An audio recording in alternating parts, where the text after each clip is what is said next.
Okay, hello and welcome back to the Ascended Life Podcast. I am Dar-El. And I am Kesley, and we are so excited, so eager to share with you today's episode where we're going to build upon our experience in Colombia. If you were with us last week, we're going to go even deeper into insights and share a very special opportunity that we had earlier this week. Before we dive into any of that, I want to give a special shout out to FT Tours for sponsoring today's episode. Thank you so much, FT Tours. FT Tours is a local tourism company. I mean, they have phenomenal, amazing tours. We're actually going on one after we finish this podcast today.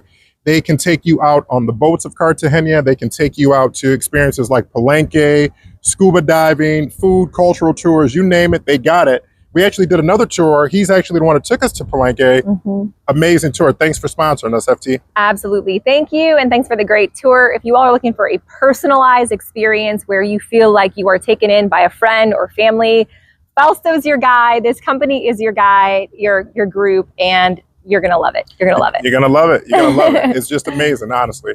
So, Palenque. We got to experience Palenque. So, it was an amazing place, super phenomenal. We're going to definitely deep dive into that. But before we do, let's show a little bit of our footage from when we were actually out there. Let's do it. So we're going to show some of the footage. You guys check that out, and then we're going to dive deep. Check it out.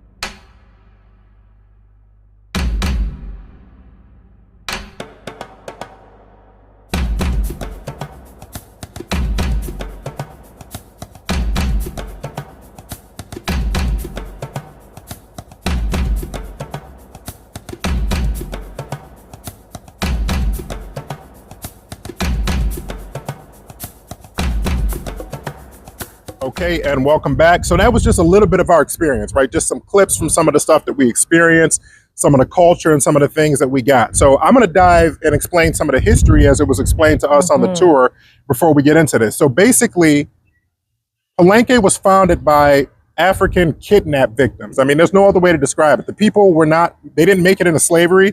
They were kidnapped from Africa and some of them from here in South America, a mixture of both. And back in 1603, they escaped their kidnappers, their Spaniard kidnappers, and they made it out to a place called Palenque. Now, to put this in perspective, today in a car, it took us like an hour and 10, an hour and 20 minutes to get from Cartagena to Palenque, right? Anybody that you meet here in Cartagena that'll tell you about what this place used to be, this part of Colombia back in the day, this was all jungle.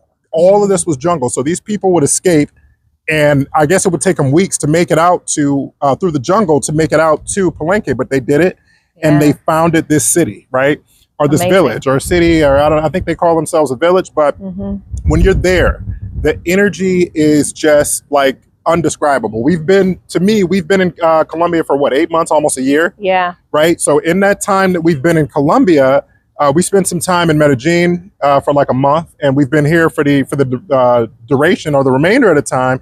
But you kind of get a feel for Colombia. Like if you're in Medellin or any of the surrounding cities, Cartagena, same thing, the islands, you get a feel for Colombia, the energy of Colombia and the people.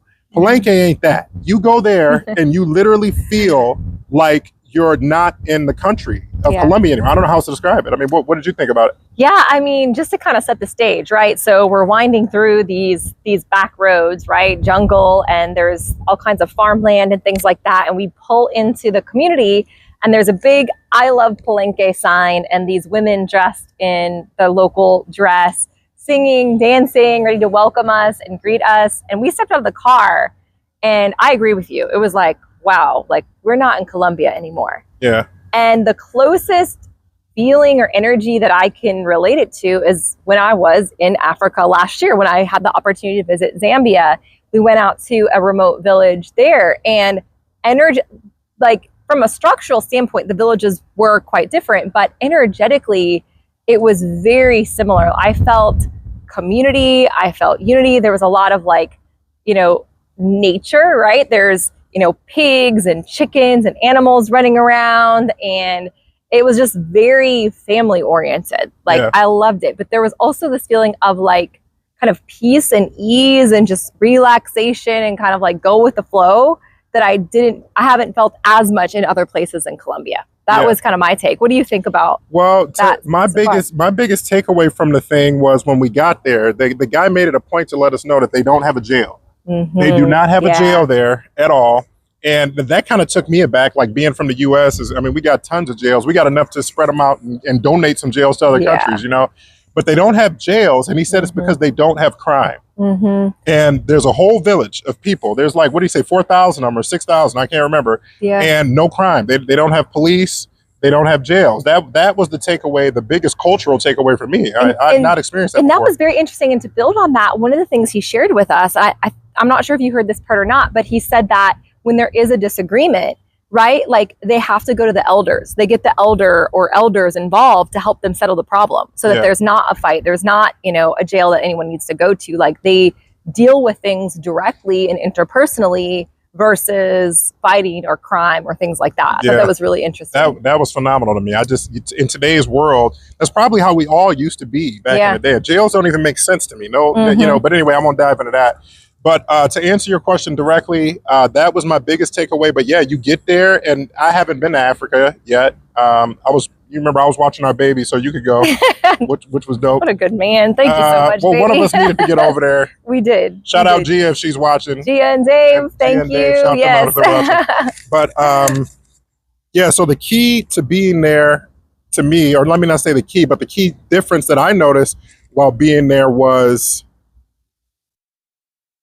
like the people really, really, really have a connection with their identity of who and what they are. It's not like an interrupted chain of people. It's like they know who they are. They see themselves. They identify themselves as Palenque. Apparently, they have a language there that they speak that's an assortment of, what was it, Spanish? Yeah. Their indigenous tongue, some Portuguese or something else they were saying. Yeah, it was interesting. We even, and maybe we have the video of this, the wall where they shared with us a lot of the different words that they use, and you could tell it was like a combination of some sort of African language meets Spanish meets Portuguese or French or something like that. It seemed like was woven in there.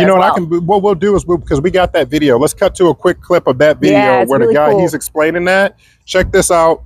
Give us 2 seconds. We'll be right back. Check it out. Little morning like coin. Ma is dead. Guru is money, but a lot of money. Little money, a lot of money. And that's what it's to head. Okay, so that's the experience there. Yeah. Right? Yeah, I think a few more things that I really took away from that quickly is the medicine man experience. Oh, yeah. I thought that was amazing. If you guys see my bracelet, he gave us a couple of, myself and our nanny, these bracelets that are blessed with a certain oil. You were very interested in the different herbs that he shared with us. They made us tea. Our daughter fell in love with the tea, but essentially we went into like the I guess you'd call it the hospital or the medical facility, but it was basically like a little hut, a little grass hut that we were taken in, and there was a medicine man there and what I believe was his assistant, I would guess, or maybe they were both the medicine men. But all these different herbs just laid out, right? So they had things from, if you have inflammation, if you have gut issues, different, colds and things like that. He shared with us that, no one during COVID-19, like no one passed away there. So they were very proud of sharing that with us. But I thought that was a very unique experience. We have some of the herbs, we're taking them. We made the tea. So we've been taking that daily to help with a detox. Actually, we have a parasite one that we're taking right now. Let's cut to a quick clip of him too, because now that you say that, we actually have the medicine man. So perfect. Let's cut to him now. He's speaking Spanish, and I guess their version of Spanish as well. So shout out to y'all if you speak Spanish and you understand. If not, just check it out regardless. Hoja de guanábana, cadillo de perro, que es guaybeso o guaybacío. Hostel, que es la cola de caballo, en combinación con la cresta de gallo. Esto lo utilizamos para desinflamación del colon y también sirve para purificación del hígado, purify the liver. ¿Cómo se prepara? Esto se prepara en 2,5 litros de agua por 10 minutos. Después de cocido, esto se bota, se echa a la basura. Se deja que se enfríe el Okay, agua. and that's the medicine man. Yeah. And that was, I mean, again, like just living, speaking of staying connected to your roots, right? Like living close with nature. Like I said, there's chickens and pigs and cows and all kinds of things and plants growing out throughout the community. Also, the other thing that I'm always sort of taken aback by that's so unique from how we live in America, when you go to some of these remote villages, it's like their homes, right? It's like smaller homes that house like a whole family and everyone's there, and it was like everyone's together. And I thought that was really unique. And we have experienced that in some of the neighborhoods here as well, where people, I think, tend to stay longer within the family unit and stay closer to their families. So I thought that was very unique as well. You've traveled a bit more than I have. Would you say that outside of the West, that's just the norm? Very much so. Like even in Asia, like for example, I was in Taiwan a few years back, right? And it was very common to have your grandparents and your children who are in their 20s living with you, the parents, like very much so. Like people just tend to stay as a family unit much, much longer. Okay. And then the other thing I noticed that I thought was really interesting, right? Like very humble houses. But on the wall of the humble, homes, big flat screen TV, everyone had cell phones. They were very into like American music. They're asking us, do you like Kendrick Lamar, for example, like very much into culture beyond Palenque. Like they're very well connected in things going on throughout the world. So those were I thought it was just a really interesting experience. I love the boxing opportunity that we had. Yeah, that was nice. Yeah, they have some world-class boxers, champion boxers that have come out of Palenque and helped them to bring back like things like electricity to the community. So I thought that was a really neat experience as well. Yeah, I guess they're just in touch, you know what I mean? With a lot of but I think that's an assumption that a lot of people have, is that like why wouldn't these people have flat screen TVs? You know what I mean? Yeah, exactly. I think people look at it like, hey, see, look, I'm going to tell you, Colombia, Palenque, what I've realized is people in the West, we have these ideas about these places that are just false. Mm-hmm. They're like 100% erroneous. It's like, you watch all this, what's the one where they sing that song, like in the eyes of the, like all of that stuff, man, like they show you this stuff, right? And if you don't experience these places, you're thinking like, oh my God, these people are starving to death and they're all dying from all this. Man, look, when you travel, you realize that human beings are human beings and they're living life. They're living life and they're happy, right? And the technology, the things that, it may not be set up the same way that the US is, but people have access in the most remote areas to the most city or cultural, or what do you call, like city hubs and things like that. Now, I will say this though, what was very interesting to me is the gentleman explained that they had a dating exclusivity where up until like a generation or two before, folks from Palenque were literally not allowed to date or be with people that were not from Palenque. I don't know if you caught that I piece. didn't catch that. Yeah, he said that it was a thing. They were like, I don't know if it was a cultural thing, not to let the Spanish, I don't know what it was, but he explained to us that, they were not allowed, or it was heavily frowned on. It was forbidden almost to date outside of their own culture. So I thought that was very interesting. But you do find that in a lot of cultures across the world. Yeah, you definitely do. Yeah, I think the reason I love seeing the technology piece was I love the mix, right? Like they still have the traditional medicine man, but they also have the technology. To me, it's like the best of both worlds, right? It's like you're taking the best of like our roots and our heritage, and then you're also like flowing with the times. I thought that was really remarkable. Yeah, and as people that are really into natural stuff, we don't do doctors or medicines or any of that kind of stuff. That to me personally, that was my favorite part of the whole tour. Yeah. Being able to go into the place with the medicine guy and just, they had these herbs, they had some kind of moonshine. I guess we're calling it moonshine. They don't call it that, but they had some kind of stuff. It was medicine. To them, it was medicine. Yeah, some kind of medicine that was made. It was a tea. Or sorry, no, that one wasn't the tea. That was actually moonshine. You're right. I was bringing the two together. All right. Merging the two together. Okay. So, but yeah, so they had it was like they had all these roots and stuff that was in this, and they had them in some of the houses. The house that we actually toured, they had the same thing in there. And it was like they let the stuff ferment or whatever, but he said that you take it in small dosages, right? You don't take it to get drunk, you know what I mean? And you take like, they gave us like, I don't know, like a 16th or a quarter of a shot. And he said that it will literally kill parasites, is what some of this stuff does. So it's just very interesting that when you get back to a lot of these natural remedies and you see this stuff again, for me, that was the biggest takeaway from the whole thing was, I mean, because we're just into natural stuff, you know what I mean? Yeah. So just being able to go and see a guy, I mean, you hear about this stuff. My sister's really into herbalism, but I don't know where in the US I could go. I'm sure people probably have their gardens and stuff like that, but to be able to go and sit with a guy that has, and they told us flat out, this medical knowledge, if you will, I didn't want to call it medical because it wasn't medical. This healing, yeah, I like that. This healing or this foundational way of being, of healing, was passed down from generation to generation. He said something, I think he got it from his grandfather or his father and so forth and so on. So yeah, and another point, like you said, no one died during the COVID-19. So yeah. So it's working. What they're doing is working, sounds like. So you can have 3 wives in Palenque. So the guy talked about how, I don't know if it's as practiced today, but, you know, there was a time where, you know, it was a part of their culture where you can have 3 wives, you know? Yeah. Yeah. What do you think about that? Well, he did elaborate on, you know, what he shared with us about that I thought was very interesting, right? So you can have 3 wives and there's like a hierarchy structure to the wives, right? The first wife, he said, this is what we were shared during the tour, like, Yeah, I remember, yeah. she's the boss, Yeah, right. right? And then, you know, she is kind of like overseeing the next wife and so on, right? In these 3 tiers, if you will. And that part was a little bit, honestly, difficult as a woman to hear, right? That there's like this hierarchy structure to wives. I mean, I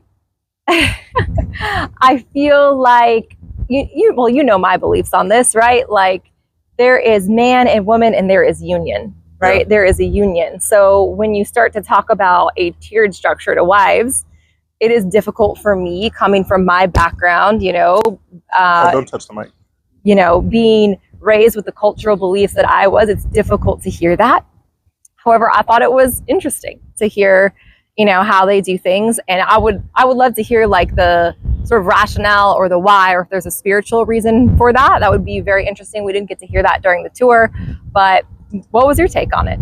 Well, I mean, I think it's interesting that a lot of these indigenous cultures, let me not say all of them, I don't know, but like I've read about cultures in Africa that have done this before, or Middle Eastern cultures, or even if you trace back to the Quran and the Bible, where these folks had multiple wives. It seems to be like a more reoccurring theme throughout that you see, right? Now, if you're asking me, do I want 3 wives? Is that what you're asking? No, I was just asking you your thoughts. Oh, okay, but if you want to share that. Yeah, no, you're funny. No, but I guess my thoughts are, you know, I mean, to each his own, you know what I mean? Like, to every culture, let it be, and let it be what it is. I will say that, like, in a culture like theirs, right? Like, okay, so if you took Americans and were brought up in the West and you're taught your whole life, 1 man for 1 woman, and if you deviate from that, you're cheating and all of this kind of stuff like that, right? Or you're not being respected as a woman, or so on and so forth. Yeah, and vice versa as a man, right?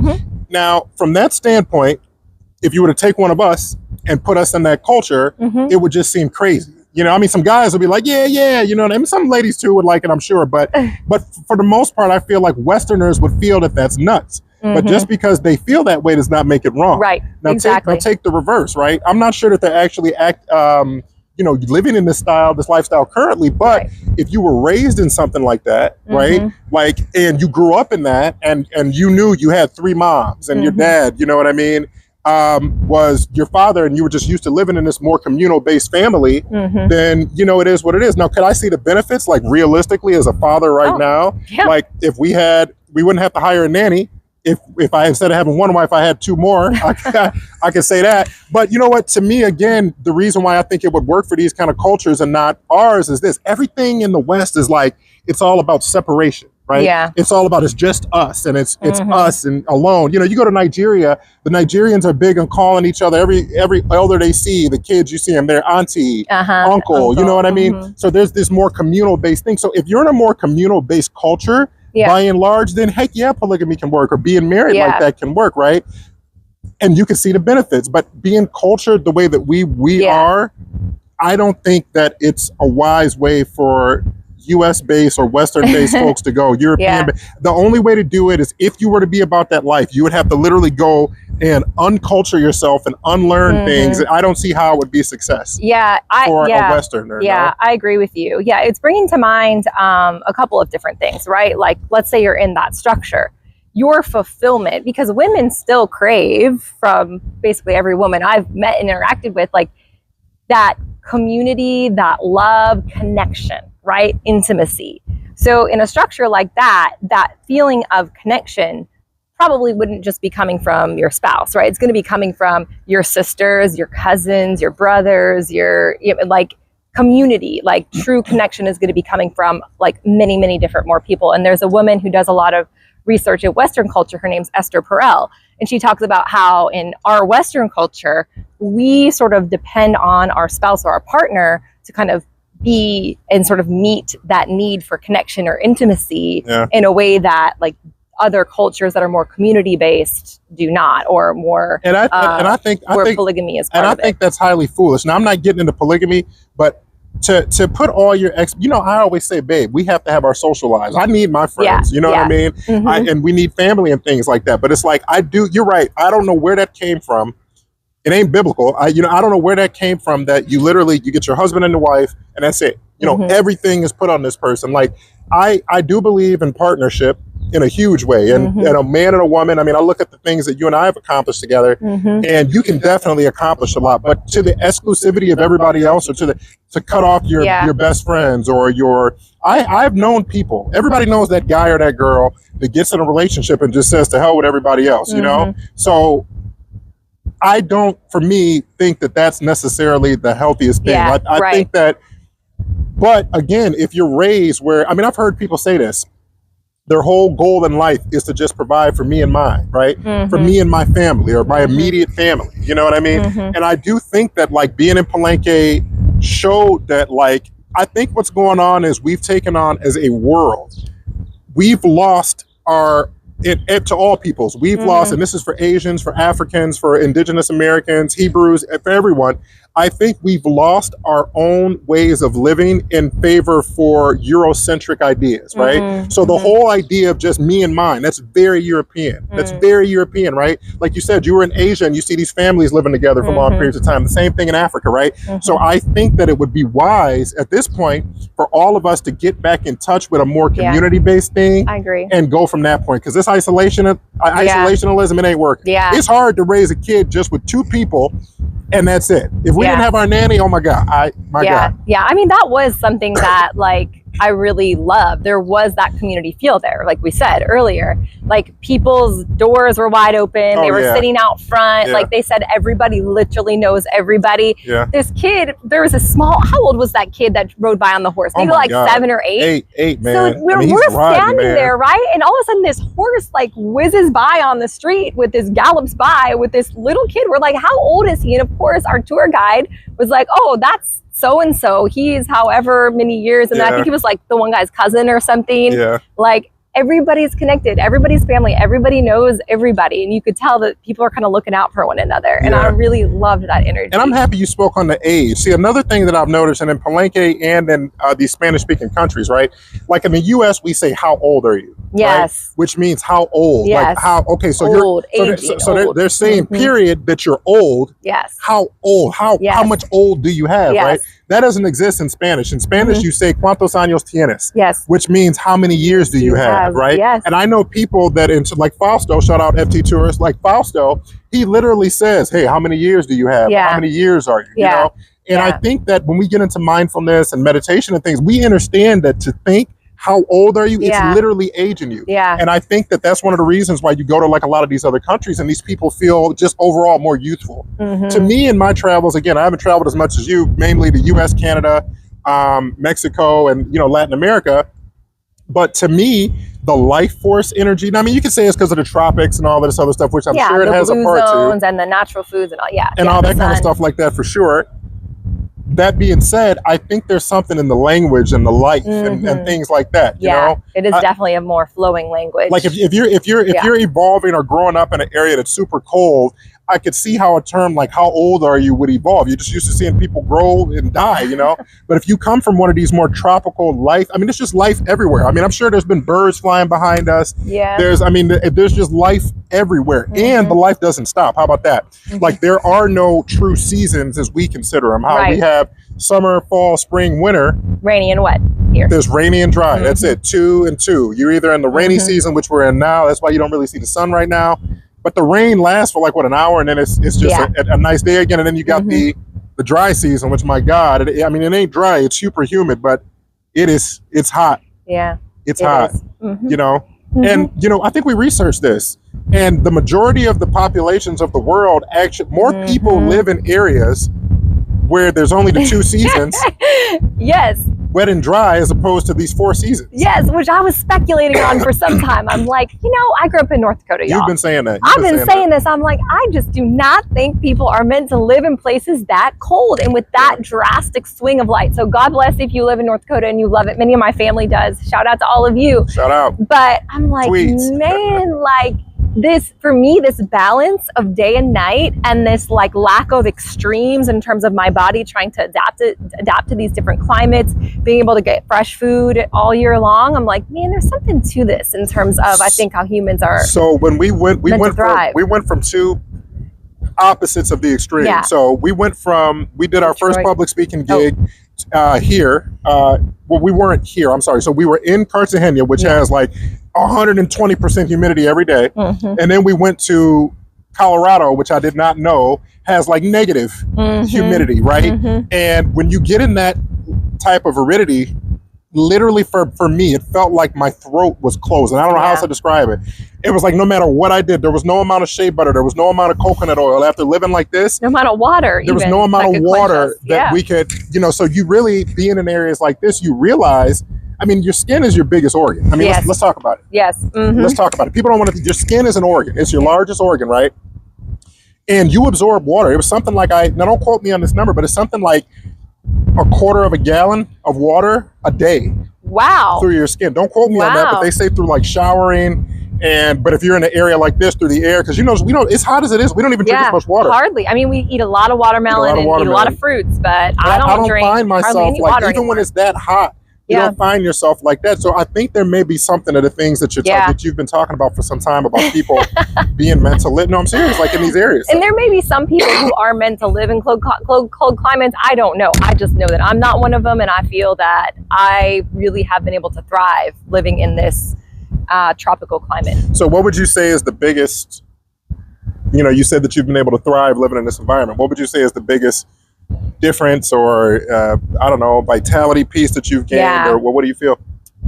I mean, I wake up every morning with the sun or before the sun with energy. Yeah, you're right. Like that is huge. I remember times in my life, right, where I was relying on coffee, relying on an alarm clock, like sitting at a desk all day, sitting inside all day, where I'd be just dragging by noon. And here it's like I don't get tired. I do get tired when the sun goes down. Yeah, me too. I get tired. Like my circadian rhythm is so perfectly synced being here. It is shocking, but there is not a drop in my energy during the day unless I'm like maybe sitting doing something that is not the most engaging activity. But beyond that, it's like energy flow all day long. And for anybody who doesn't know what a circadian rhythm is, that's basically a rhythm by which our bodies are synced to the sun and it's going up and it's going down. So when the sun's up, UV rays hit your eyes, your body starts to secrete serotonin, and then a whole bunch of other processes that I won't dive into, and then you're up for the day. And then when the sun goes down and you don't have that, some people have made some pretty good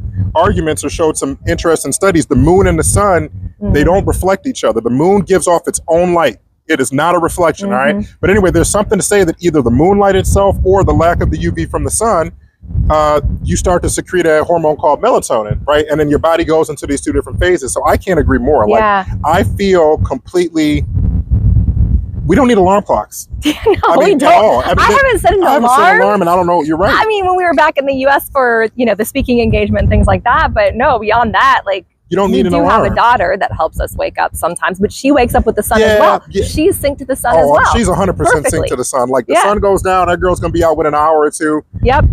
Sun comes up, she's gonna be up almost an hour or two before, but Yeah. you know, but she's synced to it, you know. Yes. And beyond that, from a woman's perspective, right? Like, just gonna speak facts here. When I'm in Colombia, my cycle is perfectly synced to the moons, right? And it had to shift the first few months, like to that cycle, but now it's synced. Every now and then I would get synced with the moons in the US, but it would kind of fluctuate a whole lot more.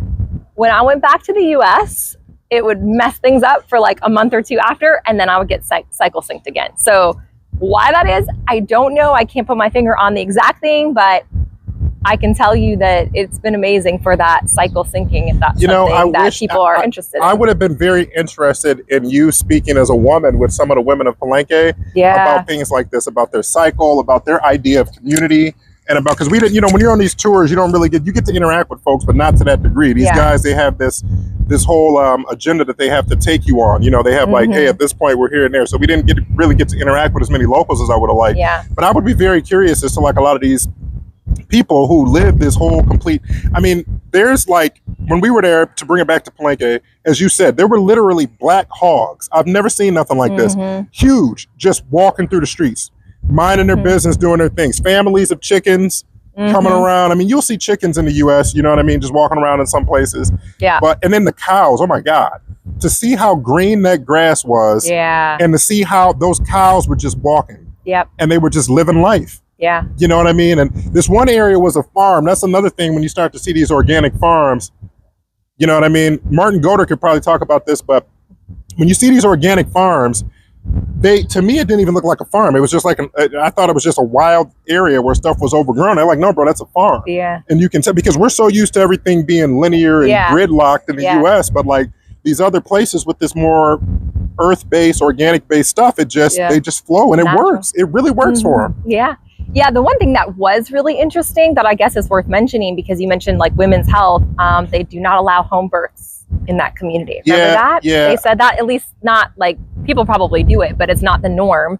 And it didn't sound like it was fully legal to do it that way. I think they said in Colombia they don't allow home births. Really? I didn't Colombia catch that is what part. I heard. Yeah, it wasn't that community. He said in Colombia it doesn't allow home births anymore. Now, one thing I'll say about Colombia, this is the thing you got to understand. Like, imagine it, go back in the U.S. like 50, 60, 70 years, right? When you're coming into like the 1950s and the 1960s, and all these ideas that were coming up with medical science, pharmaceutical drugs, vaccines, these all seem like great ideas back then, right? Now, today, people are moving away from that in a huge way. You know, medicine has led to a lot of chronic illness.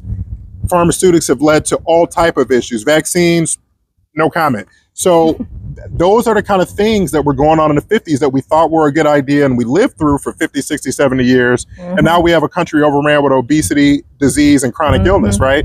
So when you come to these kind of countries, they're way behind the ball. So they're in that phase, right? So they're in that phase where they're thinking getting away from the natural is the thing to do. And that's the way to go. You know, I mean, remember in Mexico, everybody was just so happy to have that Coke. There was it Pepsi or Coke? Which one was it? I think it was Coke, but I can't remember for sure. They just wanted to walk around with these big pops. Cokes. Oh, yes. You know what I mean? That was their thing. Yeah. And it's like in the, in the US, we just, because we've been through that. We've already, we see we're on the other side of all of that nonsense, right? But unfortunately, to me, and I'm going to use the term unfortunately, in a lot of these places, the US has somehow ran the best propaganda / advertising campaign ever. And they have convinced the rest of the world that we are, or our culture, or at least the culture that they put on TV, not real American culture, but television American culture, is what they should aspire to be. And I think they sold it.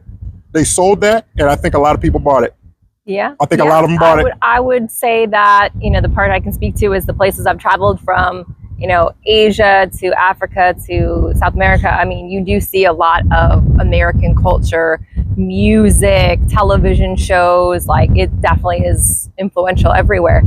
Disney, where do people here want to go? Disneyland, right? When we talked to it was like, that's the dream, go to Disneyland. And we were at Disneyland about a year ago. That was like the most depressed people I'd seen. You know, I mean, we live in the South, right? In Georgia and Atlanta is a big city, so it's like people are nice, but it ain't. You got to go in the real country to get that real Southern hospitality, but it's still there in Georgia. Yeah, for people are way happier and kinder in the streets of Atlanta, Georgia, than at Disney World. Now, mind you, somebody says that you get all these Midwesterners flying down there, and I ain't been back to the Midwest in so long. I don't know what it is, but everybody just had these depressed faces. I'm like, we got to get out of here, man.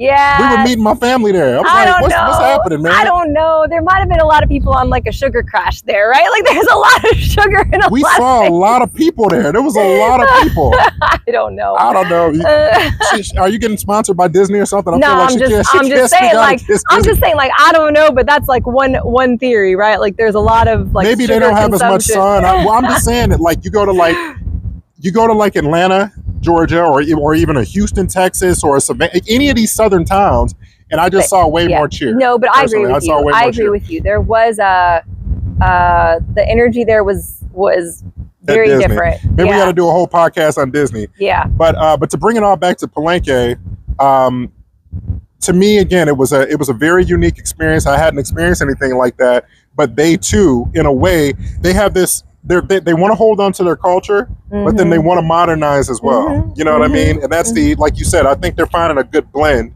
or a good flow or a good mix of that. You know what I mean? Yeah.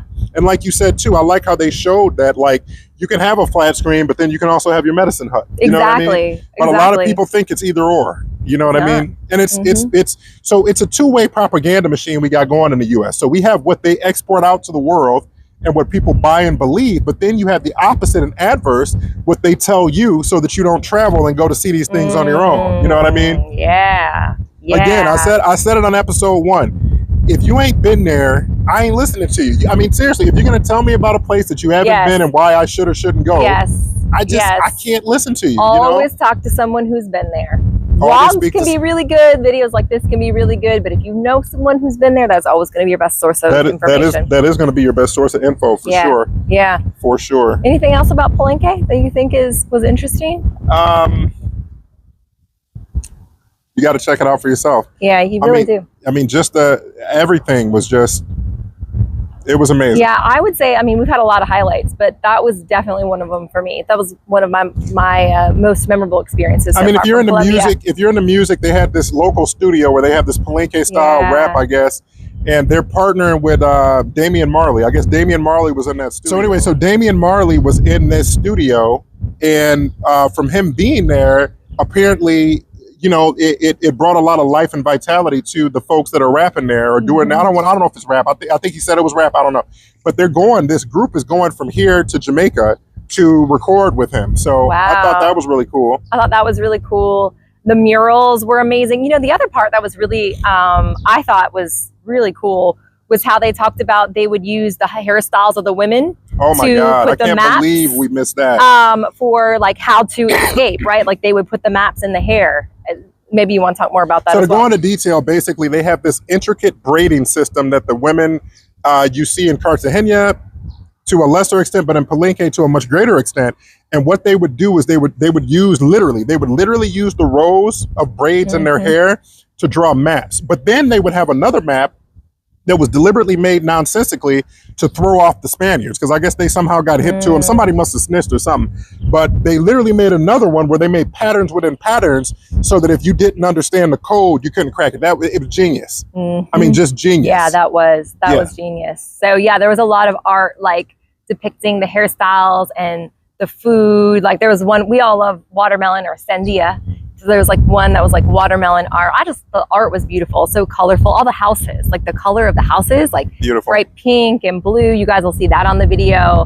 It was just a remarkable day. We all left feeling so, I like that food that we got, you know, even though we eat raw, I cheated that day. They gave us like this, some kind of green bean, onion. Yeah. I don't know, like peppers sauteed on a leaf. That was delicious. And I love these little plantain croquette. They do all kind of stuff with plantains. The fried plantains and then the coconut rice. That's one of my favorites. Yeah, you love that coconut rice. I love the coconut rice. What did they give Akasha? Her plantains were different than the ones we had. That was just a fried plantain. It wasn't the croquette so they just kind. Did it different. It was the plantain. Yeah, fried plantain. Okay, got it. Yeah, so they do some amazing, but that's all through the islands. You know, is what I've heard. But the food was great. It was phenomenal as well. Yeah. So anything, I mean, before we transition subjects, anything else on Palenque? No. I don't think so either. So I have a question for you as we kind of round out our episode today. You know, we've been talking about like spirituality, right? And I think those of us who are on a spiritual journey, you know, your journey is always evolving and there's always different kind of parts of the path that you're going through. So what would you say you're most focused on right now in your spiritual journey? Or like, what are the practices or what are you interested in? What's the journey like for you right now?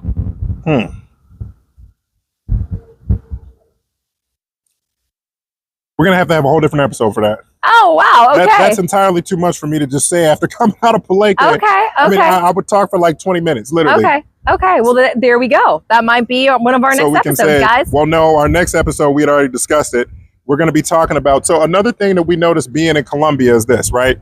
Now, they'll tell you that there's no racism here. I've heard that from all the locals, right? But the way that they live, they have these neighborhoods coded by numbers. So if you're in a number 1 neighborhood, literally your whole neighborhood has the number 1, and that means that you are in the poorest neighborhood. All the way up, we're currently in a 6. 6 is the richest or the wealthiest neighborhood, right?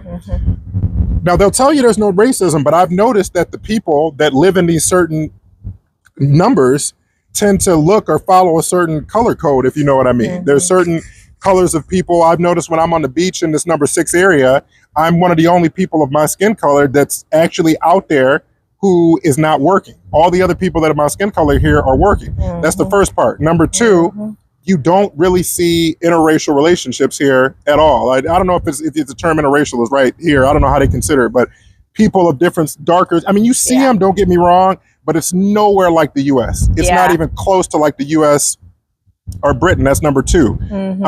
And then, you know, number 3,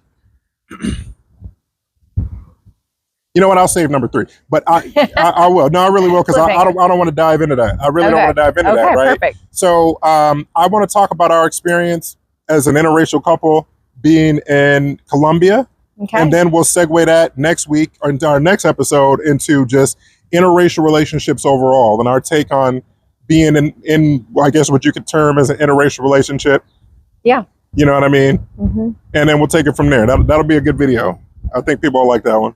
Good. I think so too. That'll be a good topic. What's your spiritual? What have you evolved through? And now I'm playing. I ain't gonna do that. So yeah. Oh man, but no, I was gonna give I could give a little bit, but we'll save it for a future episode. That's gonna be a whole other episode. That's like coming to somebody. We get through talking to Palenque. So Dar. Well, I was just thinking you could give like a little bit. What's the meaning of life? I was thinking. What do you think is the meaning of life? I was thinking you could give a little bit for people just to kind of, because I think it's always interesting, right, for people who are on a spiritual journey. Kind of hear where other people are, because it's interesting. We'll save that for another podcast. Yeah. So we will save that and we will do a whole podcast on spirituality and where folks are with that, and we'll dive deep into that one, right? But so for this Palenque episode, I think we covered a lot. Yes, we did. We covered a lot, and we look forward to our next podcast. Anything, parting words you want to say before we get out of here? Thank you for being with us. And again, hopefully you took something amazing from this. Just want to wish everybody peace and love on your journey, and looking forward to seeing you next time. And in your vein, before we go, I want to leave you. So my words are travel, travel, travel. It would expand your mind and your consciousness and your spirit. But my leaving question for you is, what's the meaning of life? Sum it up. You got about 10 seconds. Love. Oh, see, that's a good cheat code. All right, love. I mean, that's a good one. That is probably the most accurate answer. That is okay. All right, good job on that one. I'll give that. Good job. All right, so Send It Life Podcast. Thanks for tuning in. Thanks for checking us out. We'll see y'all next week. Thank you. Take it easy. Bye. Peace and love. Peace and love. Yeah.